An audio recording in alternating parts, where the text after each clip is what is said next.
Welcome to the Dawg and Gus Show. Hey, what's up, dog? Not much, Gus. You. Not much. We got another guest tonight. We do. We're doing a twofer tonight. Oh, twofer. Twofer. Who we got? We got Mr. Brad Martel tonight. Hey, Brad, how are you?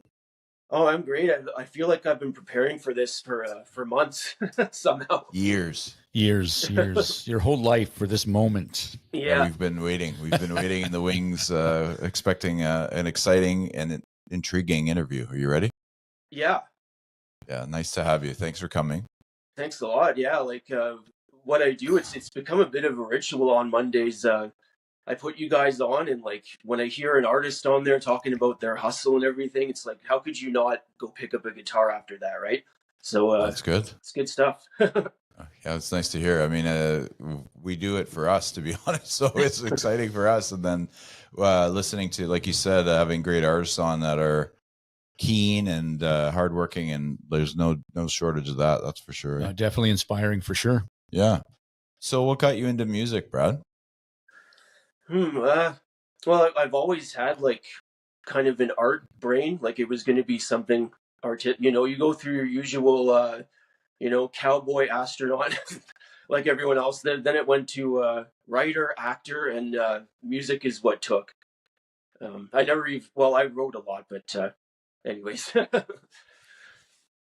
Nice. Were you like, you tried to be an actor at one point or what? No, I just thought I should clarify that. Like, I don't know. I guess this is when I was a little kid, but like, never actually attempted that one. I guess I'm gonna guess that you wanted to ask what my first or like artist that got me into it thing was. So I was like 12 or 13. My first concert was Van Halen. Nice. And that was the one, the whole this is what I'm gonna do moment. That was nice. it. Was it with Sammy or was it with Diamond Dave? You know what? It was with Gary Sharon, the third guy. Oh. Yeah. I never got into them. Sorry? Like Oh, he didn't last very long, though, did he? No. Yeah, that's the whole thing. But the album and like the era in general is kind of frowned upon. But the tour has a good reputation, and like I can agree. But I like to joke that, like, I don't know, my first influence being Van Halen 3. I don't know how good of a start that was, but because I love that album, everyone else hates it. I think there's the purists that just didn't give it a chance. But it's good that you heard it on young ears, Yeah, like pretty much whatever you hear first is going to be your thing, so you don't. Totally. Yeah. Well, that seems to be the imprint, right, at that age, like because they say that when you listen to music at that time, like 12 to 14, your teens, the beginning of your teen years is usually the base for the music that you'll listen to for the rest of your life. Exactly. Right. I'm starting to really see the proof of that now. Like I'm at the point where what I listen to now is pretty much what I did when I was a kid. So it's true. Well, I'm the same way. Like when I was growing up, that's, I always go back to that. I'm not saying who. I know who. Yeah. And I know who for me too. So it's funny how it does happen that way. It's comfort. I think that you get comfortable and you have good memories of it. And, first time peeling the plastic off of the CD or the tape, or for you, it was a 8-track. Yeah. The reel to reel. Thanks very much. Nice. What do you got cooking right now? Is anything, you've been working on some music? Yeah. I kind of go like song by song, really, is how it's, well, just lately, that's where I'm at right now. But I'm getting ready for a show on the 21st too. Oh, sweet. Nice. Yeah. How about this month? Yeah. It's like close to the holidays, but I like those, especially in town. It's always kind of a special part of the season, Yeah. You got some Christmas songs on your playlist for this, Brad? No. No. That's a good question. We're playing in a French hall too, so like maybe I should add a French Christmas song. There we go, solved it. Nice. Yeah. Glad to help. I was thinking Run Run Rudolph or something. Run Run Rudolph. Yeah. I'm down with that. Yeah. What's your favorite part about being in a band? Well,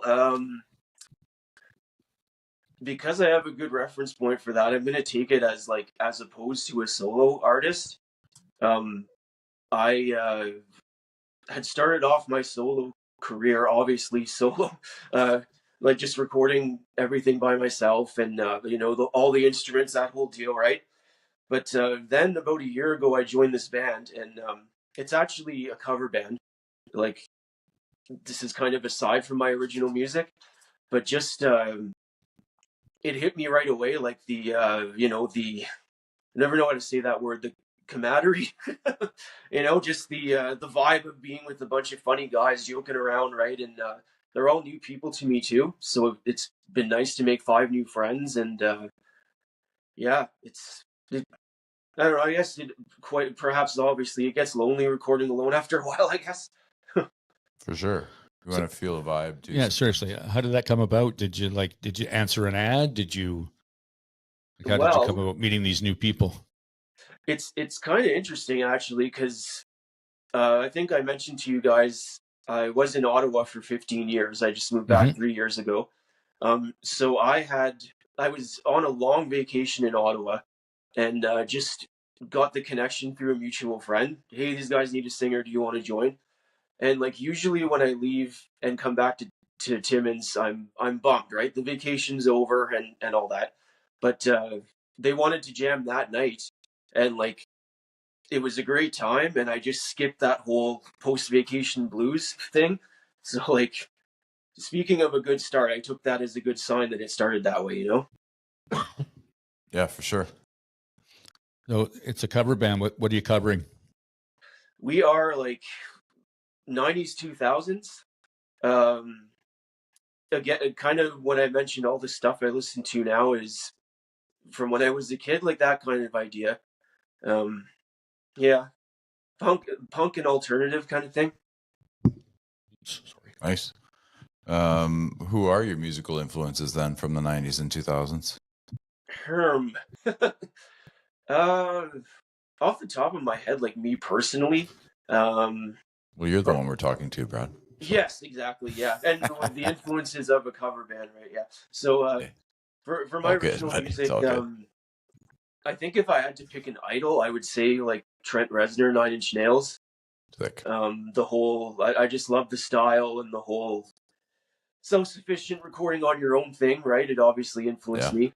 So that's a big one. Then I don't know, Chili Peppers comes to mind. Can't really shake them. I just love their guitar. And then as a third, I'll shout out 90s Canadian rock. Has always, gives me the feels, Totally. Yeah. I'm down with that.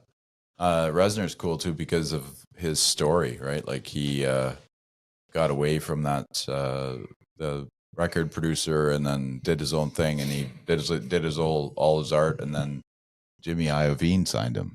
Yes, your fave. Yeah, Jimmy Iovine got him out of that contract, and then he blew right up, and then he was able to sign like Marilyn Manson, and he just kind of kept going. I love Trent Reznor. I think he's the coolest.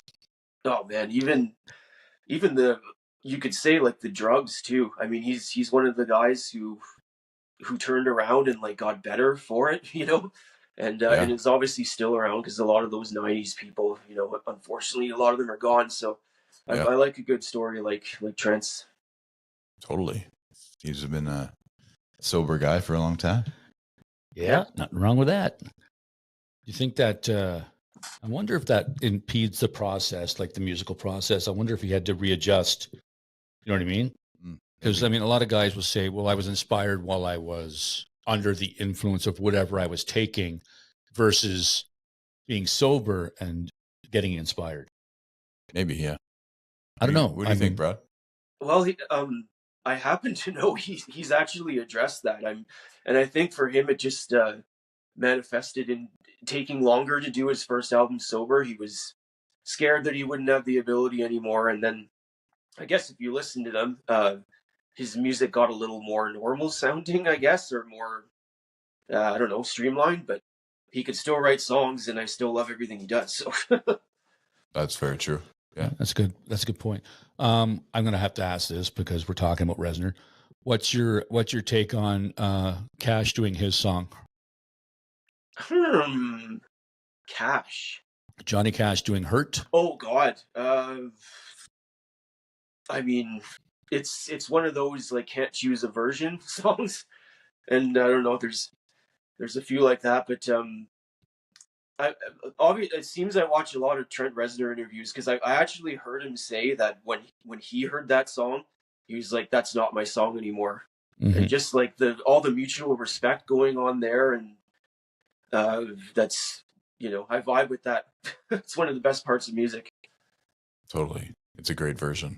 I like both versions. Obviously, I'm a big Nine Inch Nails fan, but when I heard Cash sing it, it just like it was like really grimy and like it's really sad actually the way he sang it. Well, and the video just enhances the song like 200%, right? It's just like if you listen to the song without the video and then watch it and listen, it's a completely different feel.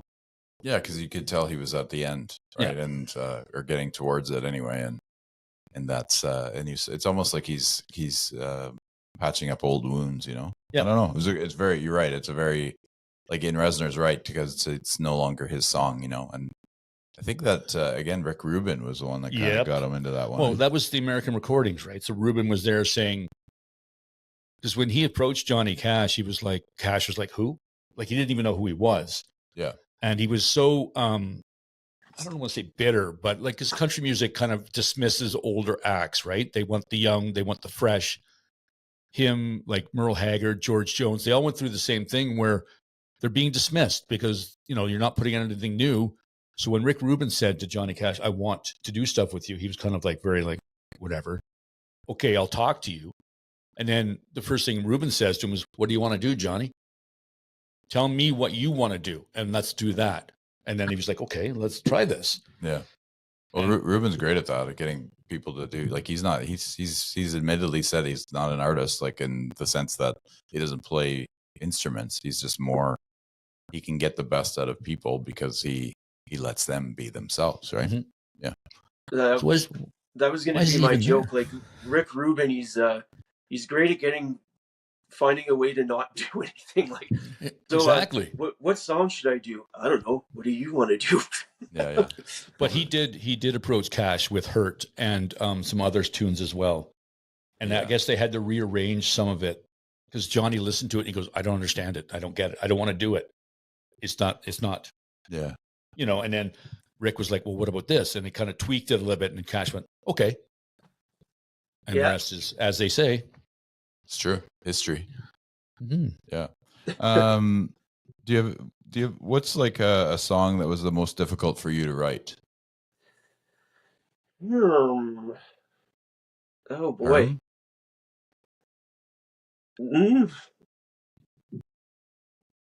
I guess the first thing that comes to mind, I have one called Werewolf that's on my first EP. That was a chord progression and structure that was around for a long time. What was it? I think it was 4 years old by the time it made it on the album. Because a big hurdle for this was I've been in bands before with my songs, and I always usually got others to write the lyrics. That was the one part I couldn't do. And now I can, I've built up, the skill and the ability for it. So thankfully it's not a problem anymore. But I think that's what held that Werewolf song up. Took a while to find a melody and lyrics. Yeah. Do you find since you found your way, it's a lot easier to write your songs now? Oh, for sure. Yeah. I've kind of developed a whole methodology behind it, which is just what I personally had to do. I mean, sometimes there are songs that are the ones that are released that was that magic came to me in 5 minutes idea, right? But usually I have a bit of a process, and that's just the way it has to be, or the blank sheet of paper gets scary, right? So. Yeah, I would think that finding your process makes it a lot easier. So I would imagine everybody's is different. So when you first got into writing, did you overthink it? Did you sort of think, okay, or did you just start writing and just scratch things out and put things in? Like, is that something that you would do through as part of your process? Well, in the early days, I'd have to agree. I think I did overthink a little bit. Like, I even caught myself at times like, Brad, you're trying to write without a guitar. You know what I mean? Like, I'd be sitting there, and I have such an eclectic music taste, and I would be sitting there thinking, which, first of all, that's the first thing you're doing wrong. You shouldn't be sitting there thinking without an instrument, and just trying to decide what I wanted to do. And I just caught myself like, it's probably be easier if you picked up a guitar and just played what came out, And luckily, I'm way past. I'm more in the flow state of things now, so it's a lot easier. That's good. Do you ever find yourself as a songwriter comparing your stuff to others? Like, I mean, I wouldn't. It would be hard to sit here and go, well, geez, Trent Reznor wouldn't do that, or so and so wouldn't do that. Yeah. You know what I mean? Like, do you ever find you find that and go, crap? You kind of get down on yourself because you're getting inside your own head, thinking about what other people would, write that tune. Mm-hmm. In regards to that, it would just be originality was kind of a big block, I guess, too. Like, I'd place too much importance on that, and in fact, I would say it was probably the most important thing at times. And like, I'd shoot down a lot of ideas because, like, oh, it sounds too much like this. But I mean, that's so common, right? You got to give yourself permission to do that now and then, or else you just won't have many songs. So, yeah, for sure. I would suspect that would be. I've never written a song, so I can't really say. You've written like thoughts. Yes. So that's what songs are, bro. Oh, without a guitar though. Yeah, exactly. Because I can't play a guitar. So. Well, you could try. You'd be like, and then exactly. Yeah. What's been the biggest career highlight so far? I've had a couple really meaningful shows since I moved back here. Maybe I'll pick a Timmins and an Ottawa one. But I had an album release show for my first EP, and that was just a really special album to begin with. But I think it was my first show back in town too. And just, it was the beginning of the venue where I booked it at. It's like a beautiful lakeside, like, heritage hotel building here in town. And so that was special. They were just starting out too. And there were a couple things going on there that night, but it amounted to a packed house. And, just everything went well. And that, I'll never forget that one for sure. And the Ottawa one's a shorter answer. My old band played Blues Fest about 10 years ago, so that's easy. That's a big one. Yeah, sure. Blues Fest is big for us here in Ottawa. Pinnacle for Ottawa, I'm sure. Every singer, songwriter, band would love to be there. Yeah. How was that experience?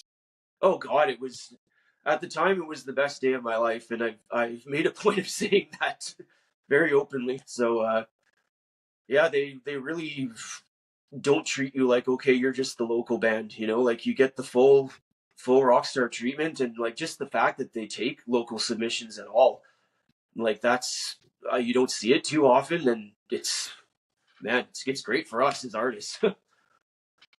Yeah, they do a great job with making sure that local artists are included, for sure. It's a big part of it, actually. I think that's the allure for Ottawa too, right? Is because because we talk to a lot of bands, that. And there's a lot of talented people in this city that should get that chance to get up there at Blues Fest and show just more than, the local venues, what they've got to show, like, say, 10, 15,000 people that, hey, we're from Ottawa. We play here. You guys should come out and see us more. That's right. Yeah, it takes a little while too.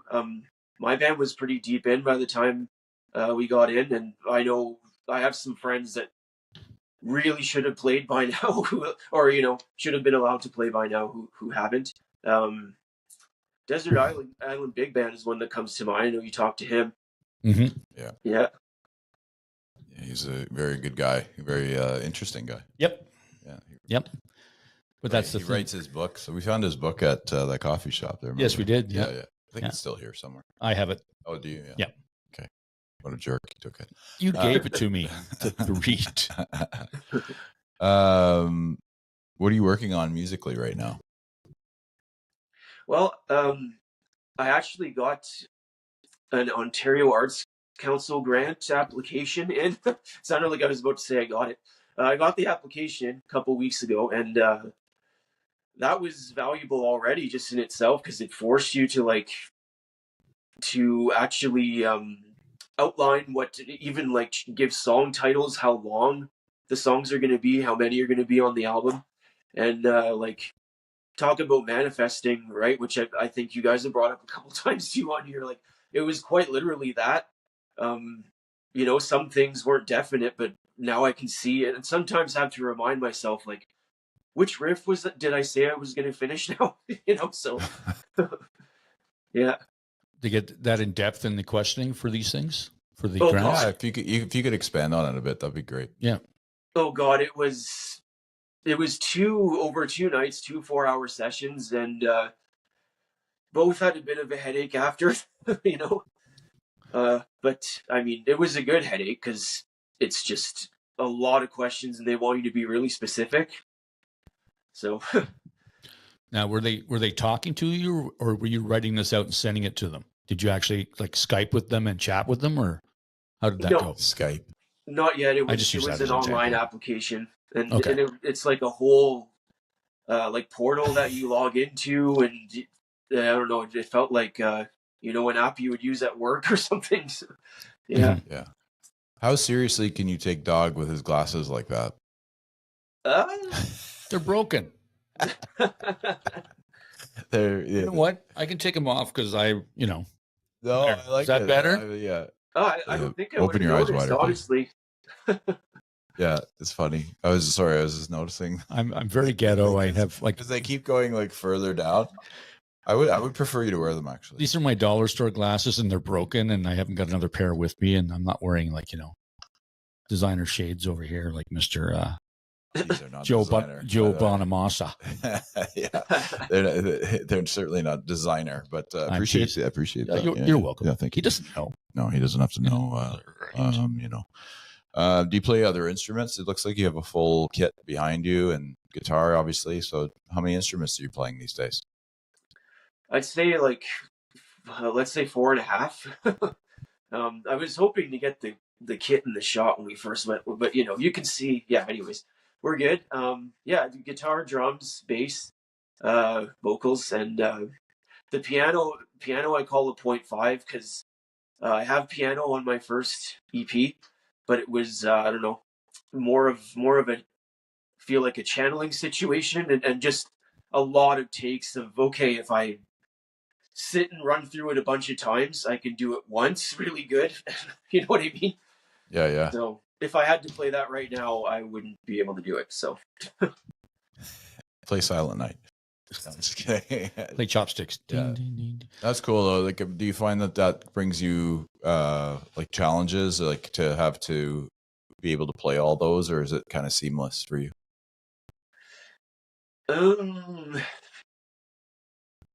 I don't feel that. Yeah, I wouldn't say challenge. But it brings a lot of stimulation. I would say is the word, I think. Especially as you move from instrument to instrument, and especially in one day, or in the course of a show. Say I drum for a couple hours or put down a drum bed track for a song. When you move to the guitar, you've had that rhythm part of your musical ability worked out, kind of like working out, and you bring that to the guitar, and the guitar does seem easier after doing that. Is that how you play? You take, if you're going to record a song and you're using all the instruments that do you start with the one that's the hardest? It would usually, just in practicality, it would have to be either drums or guitar to a click track. Mm-hmm. Yeah. Cool. What's the monkey's name? Oh, Bonzo. Can you guess? It's all drum theme. Could you guess who he's named after? John Bonham. Perhaps? Yeah, there you go. It's an easy one. Wow. Is he the greatest drummer of all time? Not your monkey, but Bonzo. He's pretty good. I have to get him in since I didn't see him before. Yep. There he is. Love Bye, that buddy. monkey. Whoops. Is he the greatest of all time, you think? John Bonham? Not today, I would say. I guess even out of the classic obvious ones, I would take Neil Peart over him, unfortunately, but he's great. Unfortunate. I don't think it's unfortunate at all. Dawg says he's the best, so. Yeah. But I'm not a drummer though, but I'm pro-Canadian, so I will pick a Canadian over a Brit. Yeah. Yeah, so. Good point. And drums, like, to me, are they kind of have the same metrics as like UFC fighters or something, right? And so, like, John Bonham's metric that's like in the red is his power, right? Mm-hmm. So if I'm looking at power, absolutely. But Neil Peart has a lot of intricacy and just he has a lot of intelligence and philosophy outside of his drumming, which like is big for me too. So, but Neil, when he plays, like he's not very animated, you know, like he looks like he's reading a book or something. So if you're going power, then maybe not him, right? So yeah. Well, it depends what the criteria is. What are we going to call it, right? You're the best drummer in the world, power or precision. Well, then you know, what does he have? Like 100 different things in his kit. Who, like, Peart? Yeah. But he's more precision, like Brad was saying. But again, Bonham is pure power, right? Like it's just which was needed for that band. Yeah. Right. Like that was the essence of a Led Zeppelin is they were powerful. Yeah. I mean, him and what's his name? It's not going to come to me right now, but there's a few of them that it's just like, yeah, like you said, animated, right? Keith Moon is who I was thinking of. Just like pure animation, right? While they're playing the drums. So, yeah. So, I mean, but, you know, and they called him the professor too, right? So, because he was very, well, that makes I'm assuming because he was very technical with his. It's like Brad was getting at. I think he was almost like reading a book back there. Well, seriously, when you do watch him, like the live videos that they show of him, he's just like, I'm just like, make it look a little bit more easy for us there. Yeah. I even just like listening to him talk. He's just like a very respectable man, right? So, yeah. He's very smart, very well read and articulate because he did a lot of the lyrics for Rush as well, right? Exactly. Oh, did he? I didn't know. Yeah. That. Well, yeah. He was the one that wrote most of their songs. Yeah. That's cool. When he joined the band. Yeah. Interesting. Yeah. Well, they couldn't teach him to sing, or? I don't know that he wanted to sing. Yeah, I know you do because you don't really care for Geddy's voice, but that's all I don't like about Rush. I like a lot of their stuff, but the voice just gets me every time. Where do you see yourself in the next 5 years musically? Well, the thing that's always emphasized for me is the body of work, because you have control over that. You can always add to your discography, right? And especially now that they're all on all the streaming services, you can see it all in one iPhone, right? And after a while, I'm like, man, I'm sick of only seeing two there. I want to see a third one there, and it's oddly motivating in a way. You know, again, manifesting type thing. You can just picture it there, and when it shows up, it looks the way you pictured it actually. So, but also, you know, doing it as a career, I'll say that I'm not even going to tiptoe around that. Like, that's what I want to do, and it's all I care to do. And yeah. It's good, lofty goals. I like it. Yeah, so you should have big goals. Right? Yes, absolutely. Don't make them small. So you've got the gig working with the guys in the cover band, but you're also still working on your solo stuff, looking to produce a third EP, is what you're saying. This one has to be a full album. Okay. Yeah. LP, long play. Yeah, and it's I mean, that's literally a has, because that's what I said I was going to do with the application. But also like an EP and 2 singles, you got to make that big statement now, I think. Mm-hmm. Yeah. Well, it just seems to be the way things go right now. There's like everybody's single. Okay, I've got 10 singles. Let's make an album.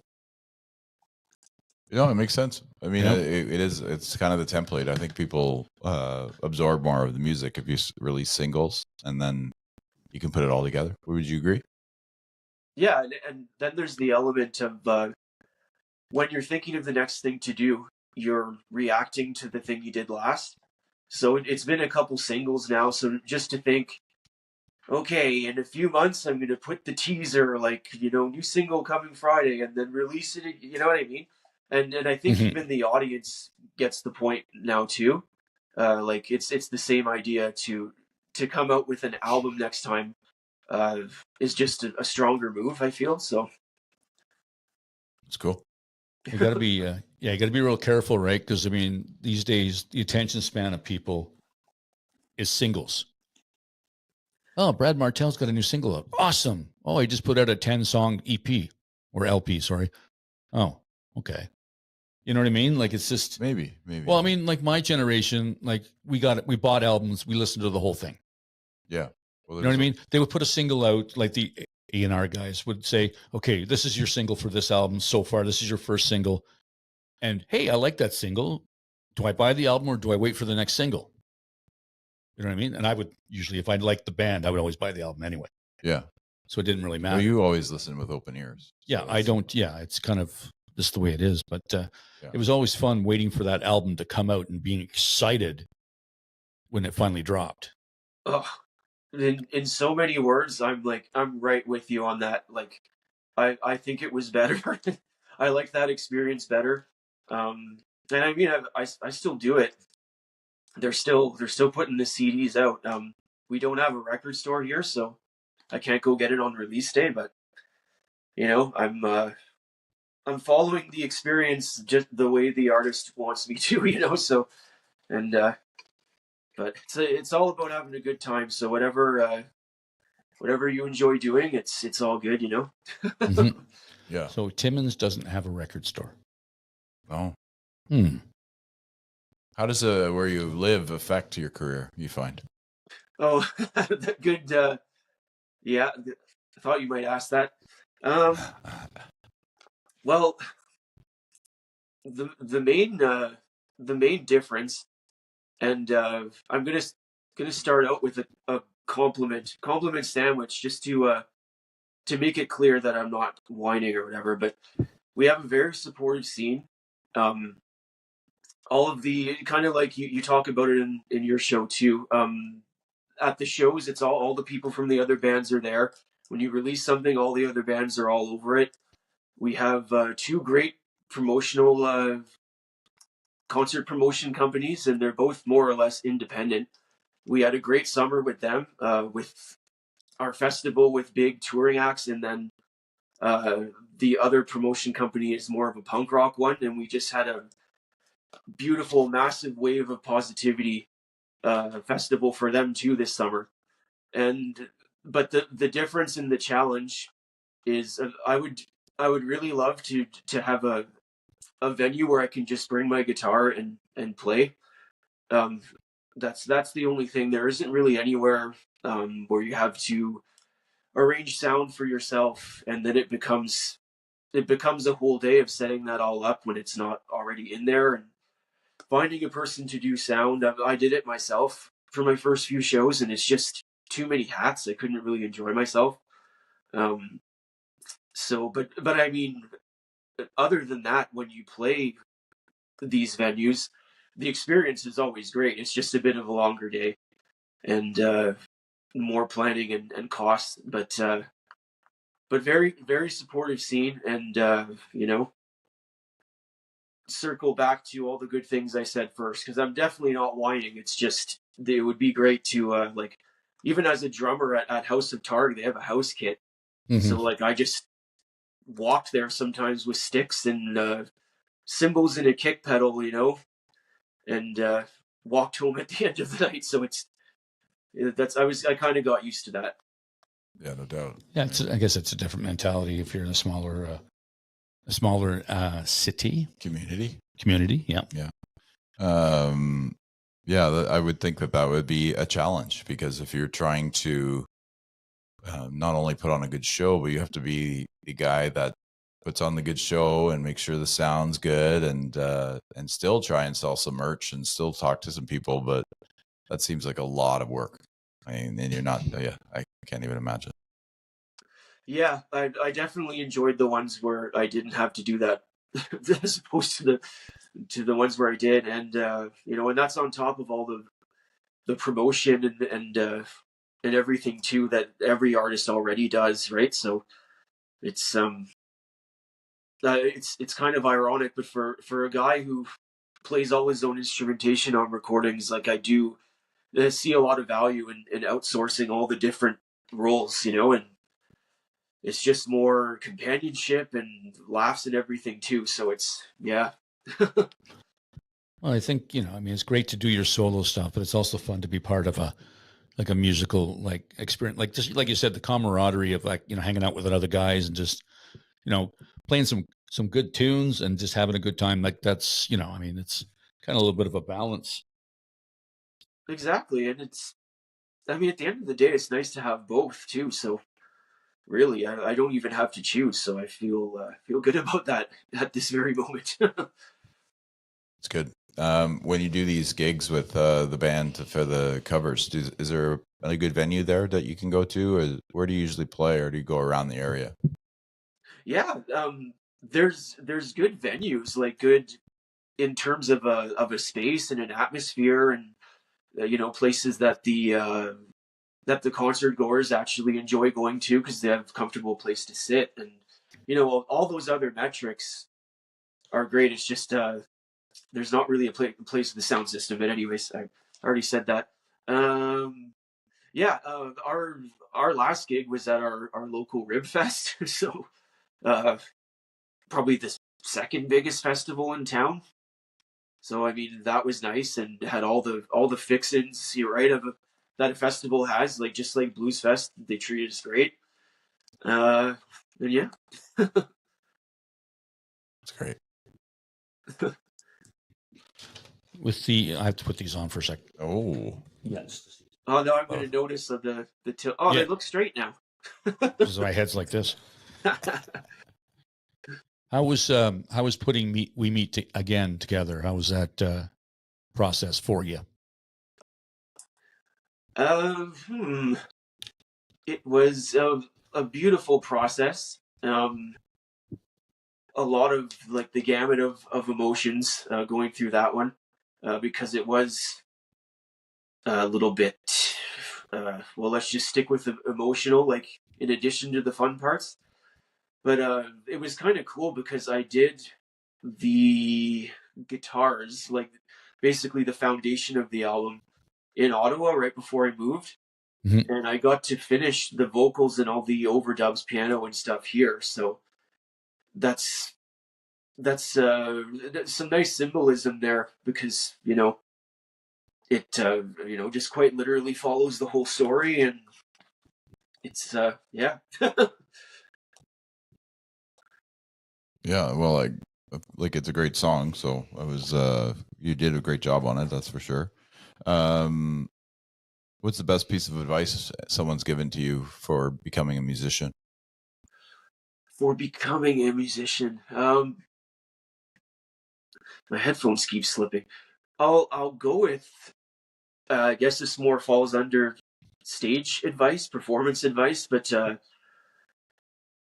our high school, we actually had a whole class that was like basically, it might as well have been called rock and roll class, right? Like it was a music class, but you could play pianos, but it was like rock instrumentation mostly. You could, you know what I mean? And every month we put on a show and we picked whatever song we want, and you can cherry pick from the whole class of the most talented musicians in school, really, and do that. So obviously that teacher was really great. His name is Mr. Ciccone, and the advice he gave was never show your mistakes on stage, like never show on your face that you made a mistake. And it took a while to get it, because it's almost like a reflex. You want to, whatever you do, like cringe on your face or whatever. But the more I've thought about it, like that's almost, it's kind of a gross, it's kind of a like not good thing to do, because you're like, you're making sure people know that you made a mistake. You know what I mean? I'm having trouble explaining it right now, but just doesn't feel like a very likable thing to do. No, it's like if you nobody notices. No, exactly. If you keep playing like nothing happened, nobody will notice. Like, no, maybe some musicians would go, "Ooh," maybe. But as long as you're not going, "Ooh," you know what I mean? Then somebody like me, or like somebody who doesn't really like, I'm saying, "Okay, he's doing a great job." How's that sound go again? Ooh. That sounds pretty nice. It's like, it was a mistake, but not too bad. Yeah. It was not a, oh, fuck. Sorry. Oh. So go ahead. If you had a choice to collaborate with somebody, who would you be your number one pick to collaborate, like on a song, or maybe just to play live with? Besides our friend that we talked about, Trent Reznor. Okay, I won't say the same person twice. Oh man.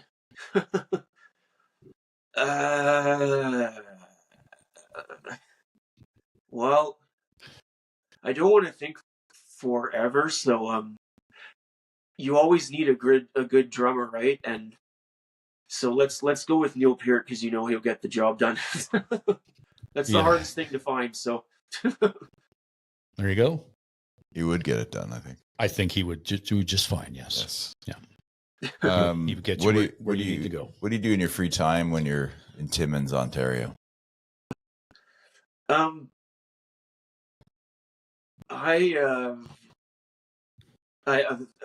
kind of stumbling, because I just finished listening to the Sierra episode, and I think she gave the same answer that I would give, but like, go ahead. I consider my life to be music, so it's just, there's so many different hats to wear, right? So even if you don't play in a day, I record too, so I mean, you could research that, even do that. Then listening to music is probably my favorite thing to do. Like, it just makes such a feeling of peace come over me, and you know what I mean? It's just a very, very pleasant thing to do. So I'll do that as much as possible. I'm actually pretty social, like to see my friends, and like fitness, mental health wise, I'm a really big biker too. Just mountain biking around town. Cool. Yeah. He's a biker. He's a biker. Oh, he doesn't look like a biker. No. I look like a biker, but not that kind of biker. Now, who's your cyclist? Who's your go-to guy for those feels? Like your go-to right now. You know what I mean? Like you just like when you just want to feel whatever. Yeah, music you put on for whatever mood you're trying to do. Oh boy.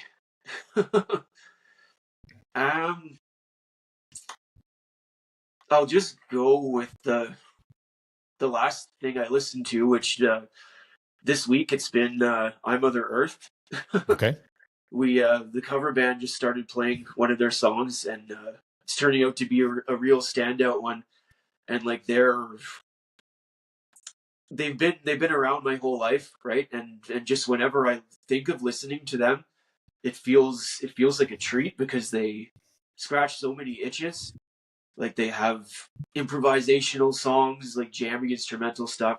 They have radio songs that even sound like different eras. A bit of hard rock in there too. So, yeah.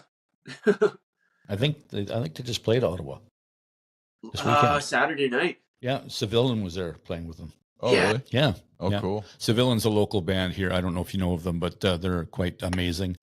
And they were there with I Mother Earth and another band. So it's funny that you mentioned that. That's pretty cool. Good answer.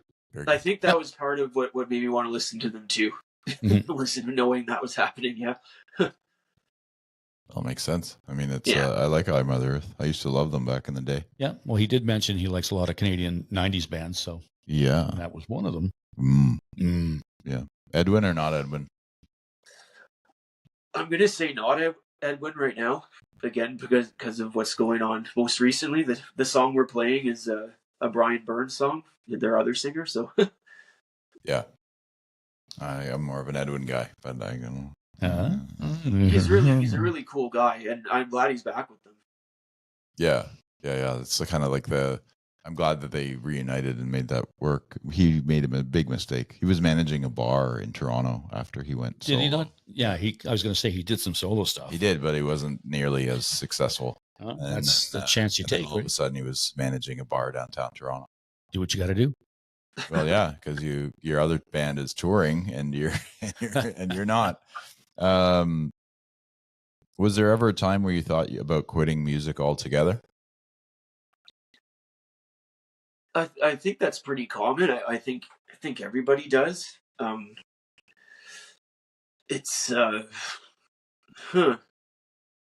yeah, but I just can't. First of all, like there's always going to be something that pulls me back. Like it's kind of that idea of there's nothing. With certain people in your life, you feel like there's nothing you could do that would make me hate you. You know what I mean? Yeah. I don't know if you've thought that about certain people, but yeah, it's sit next to one actually. Oh, there you go. That's nice to hear. Well, yeah. Sometimes. So there's that, and I think it's just a natural response to burnout. Like you just it's gonna happen no matter how positive you are, and you just need to like kind of tell yourself you're being unreasonable, and feel the feeling, sit in it, but know that it's gonna pass. And I think I made the mistake once of saying that, like, making a post on Facebook that my last band was done, and of course we got back together, and like I regret doing that because you just, I don't know, you look like you never you look like you don't know what you're talking about. So never say never and never quit. And then write a song about it. Yeah, that's a good title. That's a good title. Yeah. Never say never, never quit. Sounds like a country song. It could be. Never say never. Isn't that Bieber? Doesn't Bieber have a song called Never Say Never? I don't know. It's a good question. You should look it up. Maybe Shania Twain will do one. I just had to throw that Timmons reference in there. Boom! I thought we were going to avoid that. No. Is she like a legend there? When she makes music, yeah. I mean, it's.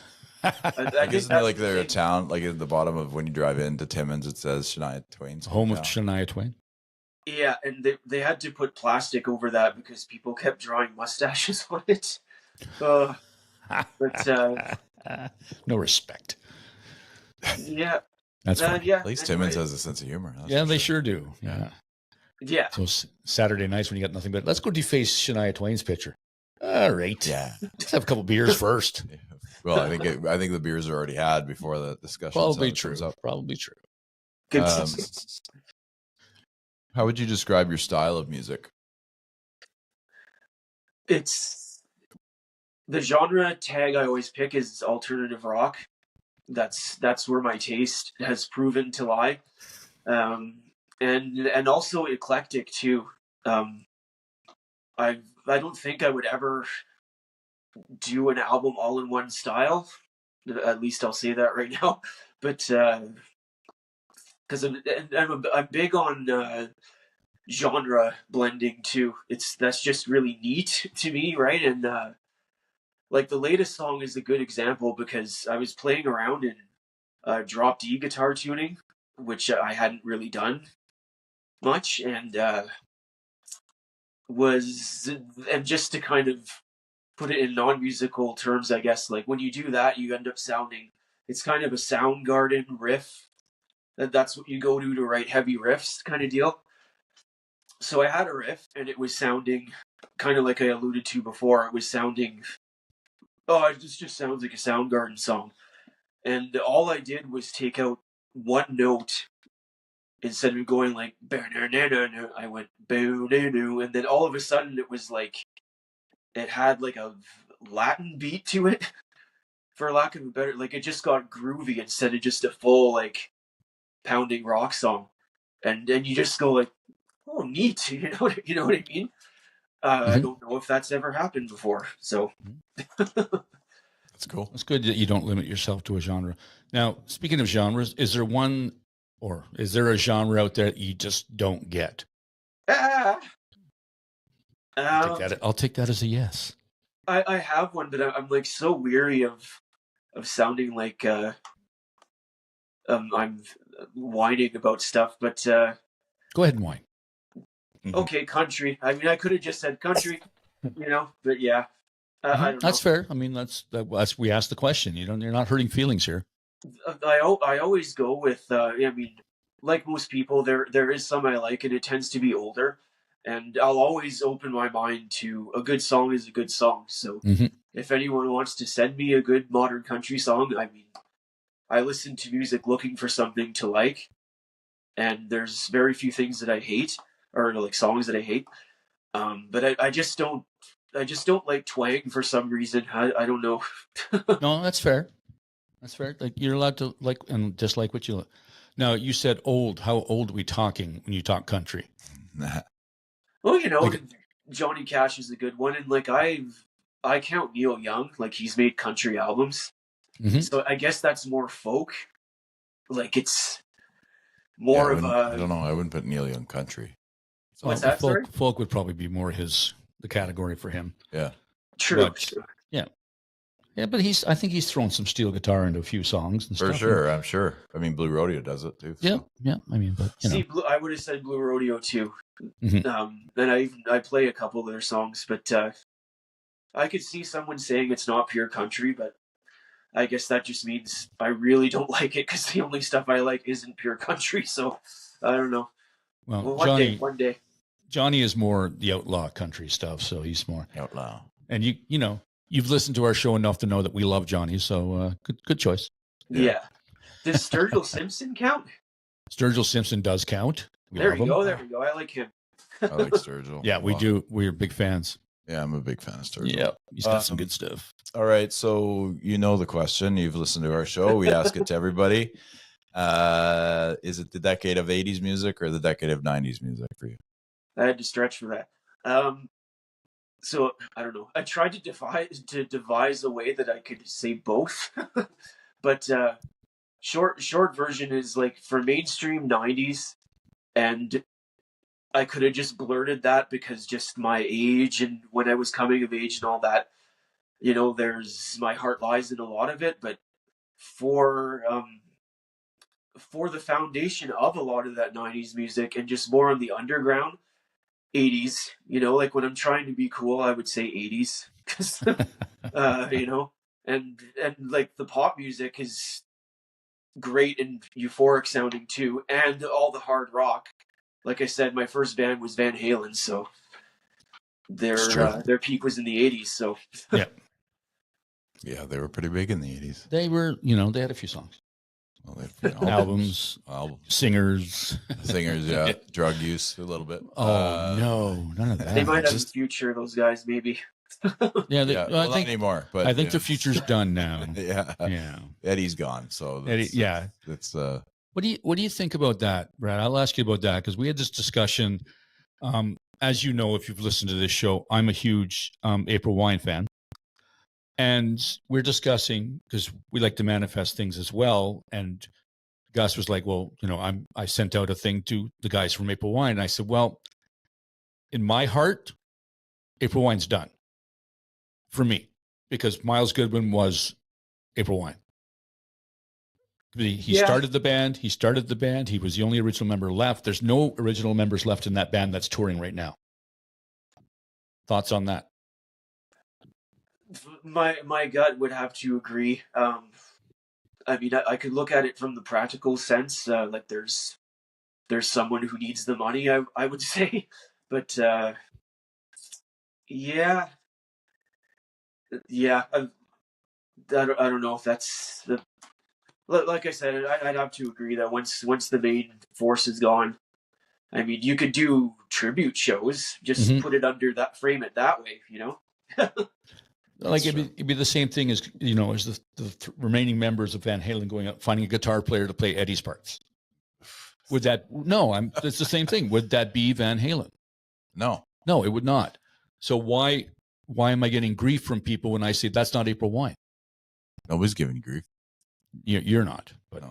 I get it from others. Anyway. Oh, I thought it was the only guy you talked to. Yeah, but I mean, it's more of a tribute band now. Yeah, he's right. I mean, I think hit it. As long as you throw that in, actually, I just had a great memory that's very relevant.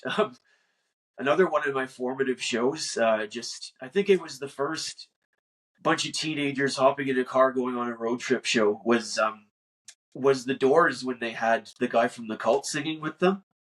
Ian Ashbury. And that was great, right? So, I mean, I'm contradicting myself now, right? So, because that was just fantastic. And you still had two of the main guys, and I'd rather be able to say that I saw two of the original guys than, they quit in 1969, right? So, I think I changed my answer.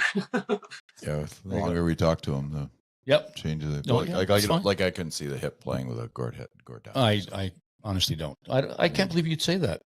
Well, I love Gord Downey. No, but you're saying that you couldn't see them play without him. I don't know. I don't know. Like his voice is the hip. Well, it's not just the voice. I know. His artistic production that he puts on while he's singing it too. So his lyrics are just like, you know, so Canadiana and in depth and kind of like thought out, and just, I don't know. It's just like, obviously the music, the band is tight. I mean, they're a great band, but without the key, like a big piece of that is hard to say it's still the hip. I mean, I don't think they want to do that. I mean, I would suspect they basically, for Gord's memory, I don't think. Well, just I think for the whole thing, they were also, when you watch the documentary, they were also kind of not heading in the same direction, right? So the reason that they did do the tour is obviously because he was dying, and then I don't know what would have happened if he would have stayed with them, because he was doing a lot of his own stuff, right? So you just don't know. I mean, things change, right? People unfortunately pass away, and that's I don't know. I think that putting the tribute portion is a good answer to that. But you know, how do you really get someone to sing Gord's lyrics without having Gord do it? You know what I mean? Like, because it's it was such a big part of the production, right? When we see Little Bones, like you see that they're doing, like, he's trying his best to do his Gord. Yeah, but the thing is, but they're a cover band. Exactly, right? And that's in your head. They're a cover band. Yeah, and it was a great show. I mean, I loved it. I mean, we saw them and they were phenomenal. But it was, the band was great. You know, so. Brad, you still there? In that case, I would say no, which is weird, because it's comparable to Jim Morrison, which sounds huge, but it's true. That's how legendary a frontman Gord Downey was. And like, just to think of somebody trying to do his poetry rants in the middle of songs, you know, because you would have to do it. That was but picturing someone else trying to do that would be like, no, it's not possible. No. It gives you the ick, you know? Yeah. Yeah.